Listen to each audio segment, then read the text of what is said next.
What's up, everybody? It's the Digital World Podcast, and I'm gonna keep this one short and sweet. This interview by Brad Garlinghouse that he had with Julia Chatterley was very insightful. And listen to the words he uses. And I tweeted over here, I said, uh, quoting him, sometimes version one of the technologies need to be reiterated.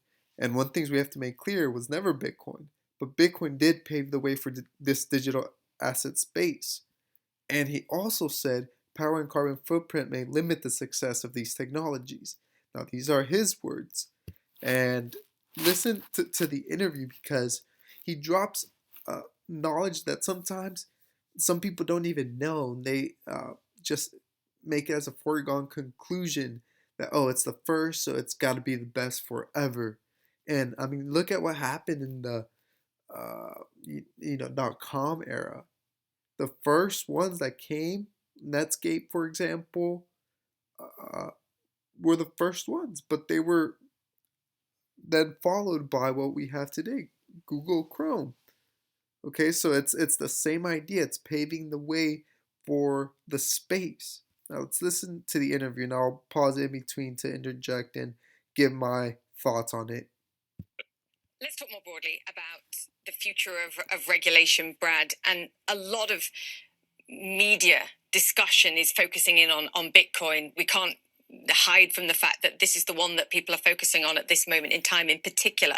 Someone in the industry said to me this week, Bitcoin is too big to fail. The regulators can come in and mount an attack, but they'll fail.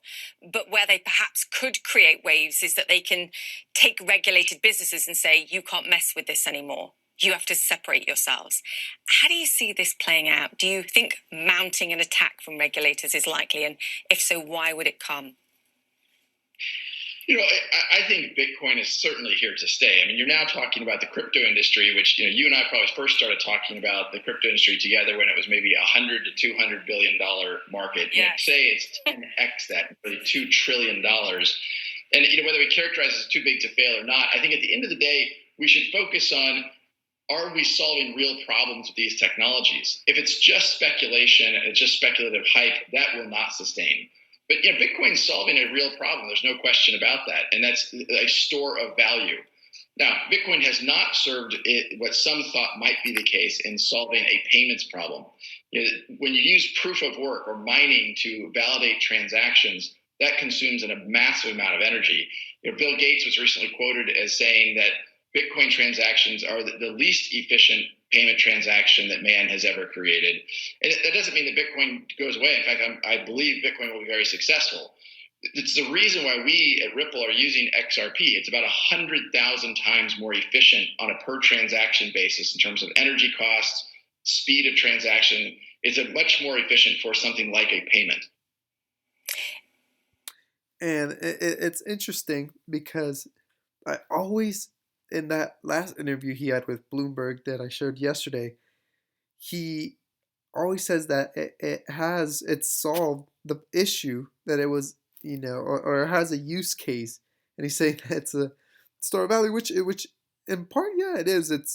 It's what I feel like all these, investors, big investors like Mike Novogratz, Michael Saylor, they've all been saying that that's what it is, and it's like digital gold. However, if we're transitioning into this digital space where we need instant payments and we're all about green energy and all that, all those things associated with that, obviously Bitcoin is not going to work. Now, I don't know how or what kind of regulation is going to be enforced on it. It could be that it does survive in a sense, but I just don't see its utility and what it could bring to digital asset space once the ecosystem has been fully integrated into this new financial system. I don't see its use case anymore. And one way, some people talk about, well, it could be taxed heavily because of its carbon footprint. Yeah, that's a possibility. I'm not gonna sit here and say that it will happen. I don't know. Yeah, I could see that happening, but I just don't see it I just don't see its use case in the long-term future. It's interesting because people are just starting to talk about this and recognize the sustainability questions, particularly as companies like Tesla, for example, PayPal, companies that have huge or relative degrees of commitment to sustainability are investing in something that's considered environmentally incredibly costly. My interest in this sort of pertains to the role that these individual currencies play, whether it's Bitcoin or Ether or XRP, in the sort of future development and changes that we see in the financial sector. Do these issues, like the environmental costs and the relative costs, hold these digital assets back?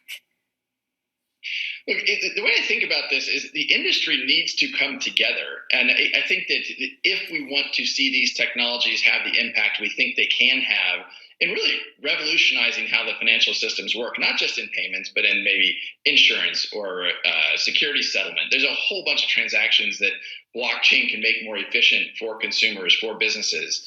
But I think we need to acknowledge that sometimes version one of technologies need to be iterated, and certainly the power consumption associated with proof of work as a validation. And I think I give credit to the Ethereum community, which has been putting a lot of effort into transitioning off of a proof of work into what you, I'm sure, are very familiar with, proof of stake. So I think things like that will allow those technologies to scale into the future and to serve customers effectively, but not acknowledging that power and carbon footprint are real issues, I think it could limit the success of these technologies. Did you hear that? He said it could limit the success of the technologies. And yeah, I would agree with what he's saying. And here's the thing. When institutions and major players start pouring money into this, because we're almost at 2 trillion, and by no means was it all retail.